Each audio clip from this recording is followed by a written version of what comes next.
Well, good evening, good people. Mark Holmes here, and as always, I want to say thank you all for watching, commenting, subscribing, and being part of the Jobu Sports Report.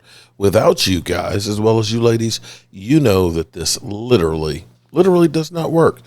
It is hump day. Tomorrow is week number 10 in the NFL season, and the Dallas Cowboys have a much-needed bye week. We can't lose in the bye week, and we've got a chance to catch our breath and assimilate some new players like Quinnen Williams. And I want you to meet Quinnen Williams, who is going to be taking his college number 92 for the Dallas Cowboys. Let's go to the tape and get to know him a bit.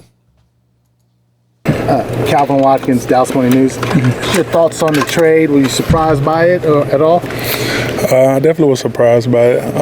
It's unbelievable, though, man, to be able to come to an organization with so much history, so much talent on the team, great ownership, and great group of guys in the locker room, and a great head coach, and the things that they guys are doing here. So I'm super happy to be a part of this. I'm super happy to be a part of this defensive line group that's super loaded and super talented with Kenny Clark and O and Dante Fowler and Coach Aaron. Man, it's unbelievable to go to work with those guys, and I'm looking forward to it. So after the trade, how much did Coach White Cotton, call you and say, hey, get here? We talked a little minute, man, and he's super ecstatic, man, but he know how I am. I'm one of those people, like, I can't wait to get to work because I feel like actions speak louder than words, and this organization taking a chance on me and trading for me give me the honor to come in and help this team win football games and do the best I can do to do my job. So getting traded hurt your feelings at all? Any little part of it? It definitely missing the fan base and the things that I wanted to accomplish there.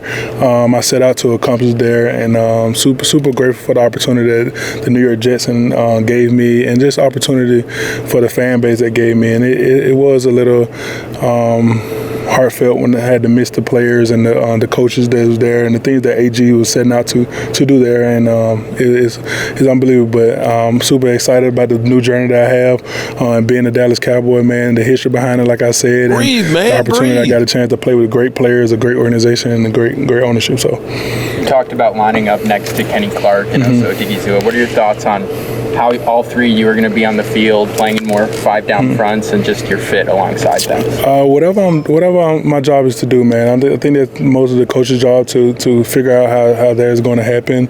And like I said, they're two elite defensive tackles, man. Not great, I mean, all great and elite when it comes down to the things that they both do, man. I know Kenny Clark very well. I studied his film like no other when he was at Green Bay, and the two-tech rusher he did have. I love to see O do the things he's done recently the last 2 to 3 years, and the pass rush and the run stop that he has, and the disruptions that he has also, man. And you got Solomon Thomas in that room also, who I'm very familiar with, man. So I'm just super ecstatic to be a part of a group of guys that not only I can learn from, grow with, but work alongside. So what have you tell Dallas Cowboys fans the type of player that they're getting? I think for sure that's actions speak louder than words when it comes down to that statement. I hang my hat on being disruptive, being dominant, and rushing the passer. And also this year, man, I've been taking a step forward and stopping the run, man. I know I've been reading a lot of stuff and seeing a lot of stuff on Dallas on stopping the run, man. So having the opportunity to come here and help those guys out of that and just help turn this thing around when it comes down to that point is going to be unbelievable for me. And to learn from, like I said, from O and like Kenny Clark and the defensive line in itself, man, is going to be unbelievable, man. And also show them and lean on them and teach them different things also. So to be amongst a great group of guys, man, a great defense for the last few years, man, it's going to be fun to play with. So how did you find out about the trade? I talked to my agent. And she told me everything that was going down. Then I also talked to the GM of the Jets and the head coach of the Jets and things like that. So it was a pretty smooth conversation. So and a lot of talk up there was the frustration that you had with the losing. How much did that get to you as a guy who won? As an ultra competitor, I think anybody who's going through many losses like I was going through, going to be frustration. I know guys who won their whole life and they lose one game, they be frustrated. So, of course, I was frustrated. But the relationship that I have with AG, the relationship I have with the GM Darren there, man, is still great relationships. And they knew I was frustrated. I think the world knew I was frustrated being there so long and still losing. But like I say, any ultra competitor, man, any guy who play this game to win is going to be frustrated. No matter if you win 100 of games and you lose that one. When I was at B.A.M, I went 16-1 and lost the national championship. I was frustrated. So. But the relationship itself has never broken. I still believe in what AG is doing there is going to be great for those guys, and the leadership that he has and the things that he's doing there is going to be great for those guys, and the way that Darren has handled everything there is going to be great. So, what conversations do you have with Shotty, and have you talked to Jerry yet? I had a great conversation with Shotty, man, and I haven't talked to Jerry yet. So, just a month ago, you were preparing to face this offense and studied them.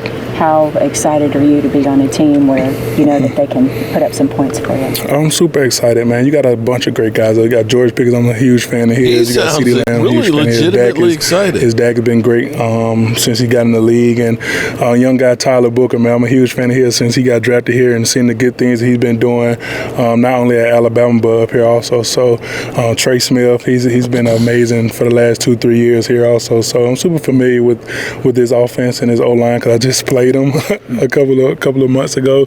But I'm super excited to be a part of a team, not only a team but an organization that's going to win and going to do good things. So is it weird having a double bye, and what does the week look like this for you for preparation? It's definitely weird. It's my first time getting traded, so it's definitely weird. But man, I'm kind of attacking it as like it was going to be a game week for me. Just not playing on Sunday, so just prepping, working out, training, conditioning hard, like I'm preparing for a game because I did have a bye last week, and trying to stay in game shape and doing the things I can do necessary. So when it's time for me to suit up and play for the Cowboys, I can be ready. So the Cowboys were trying to trade for you before the start of the season. I don't know if you knew that, but once you found that out, what were your thoughts about the Jets were trying to keep me, and now look where you are right now? Can you repeat that question again? The Cowboys were trying to trade for you at the start of the season. And now, obviously, Woody Johnson said, no, we're not going to trade him. And now look where you are right now. Just your thoughts about knowing that they were trying to get you before the start of the season. You end up being here. I didn't really know that for sure, but I can just know now, man. It's just an unbelievable honor that they traded for me to help them come do things that they decide to do, especially when it comes down to building a winning culture.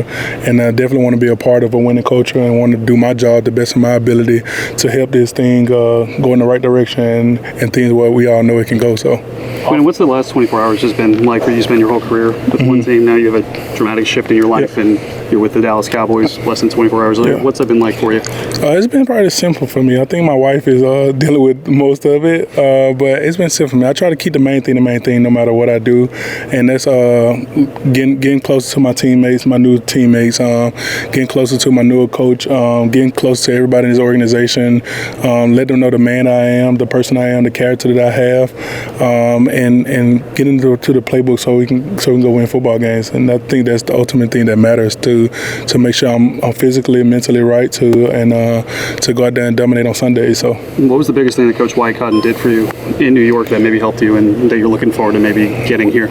I think anybody can look at the resume. Like before I had White Cotton, I kind of was ascending to be a good defensive tackle. But once White Cotton kind of came in my life as a coach, man, I became an All-Pro and a Pro Bowler. So the techniques that he has taught me, the things that he has done for me in my career when it comes down to coaching and stuff like that has been unbelievable and kind of transcended my career to this day. So being paired back with him, I know the sky's the limit. So not for only me, but for this group also, because a lot of these guys in this defense line room first year with White Cotton also. So I know the things he done for me and the things he helped me out with to be the player that I am to this day. He can help that whole group out. So.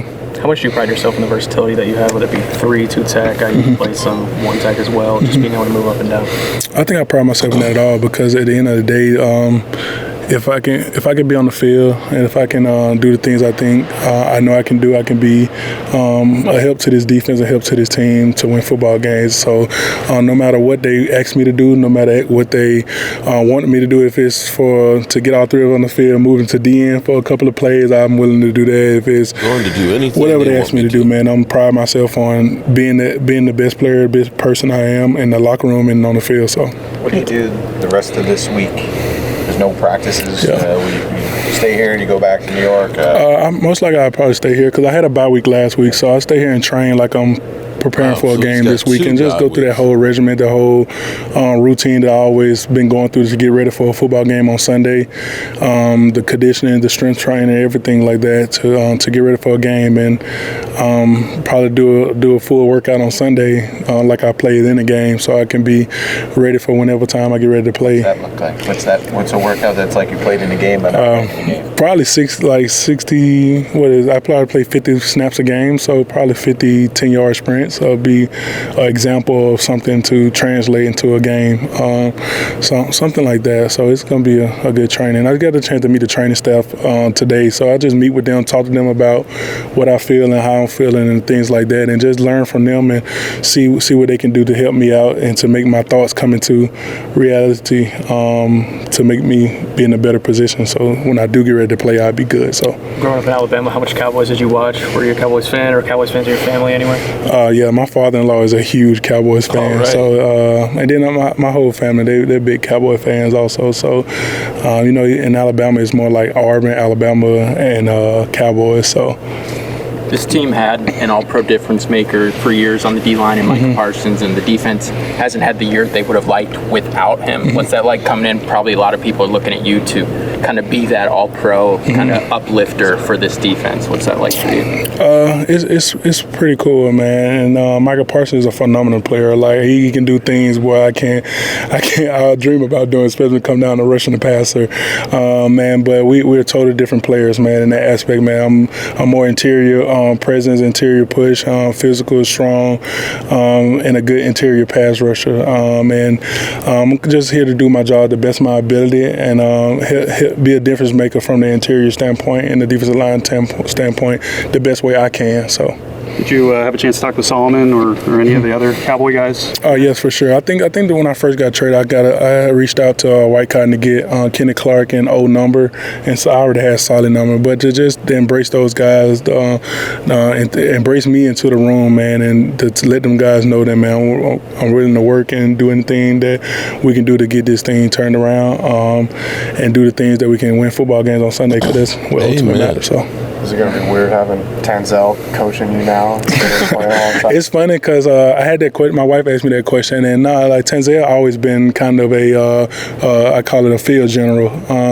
He's a phenomenal football player. He was a phenomenal football player. He's still probably a phenomenal football player, phenomenal leader, phenomenal coach, phenomenal person when it comes down to guiding you in the right direction. And I'm super excited to have him on the staff because I have played with him recently, and I know how beneficial he was and still is. So shame not to be teammates with your brother anymore? It's okay. I wasn't teammates with him from the beginning, so it's definitely okay, man. And I know he's going to do great things still at the Jets, man, and doing the things he can do there because he's still an all-pro linebacker at the end of the day and been balling this year. So it's going to be amazing to watch him from afar. So rumor they were trying to get him too. I don't know if you were aware of that. Before yesterday. Yeah. So. Is it tough to see what's going on up there because they trade Sauce and now you're gone, and I know you say you have fondness for AG and the GM. They need to blow that shit up. Kind of focus on the last 24 hours of what's going on there, but I just know in the past, man, the things that AG has been preaching up there, the things he has been talking about, is great things, man. It's going to change that thing around, and the guys who buy in and listen to him, like I was buying in and listening to him, it's going to push that thing in the right direction. So I'm just super excited to be a part of his legacy there and of his coaching and his standard there. So how hungry are you to win? You didn't have a lot of winning with the Jets. Yeah, I'm hungry to win. Like that's the main thing. Like I said in the beginning, I'm an ultimate competitor, man. Everything I do is about winning. Everything I do, everything I work. When I wake up, man, I just want to win. So that kind of forms my ego of I can do anything the coaches ask me to do if it's going to get us a win. So. Thank you. Thank you. Thank you. He's actually on it. Amen. Let me pause that.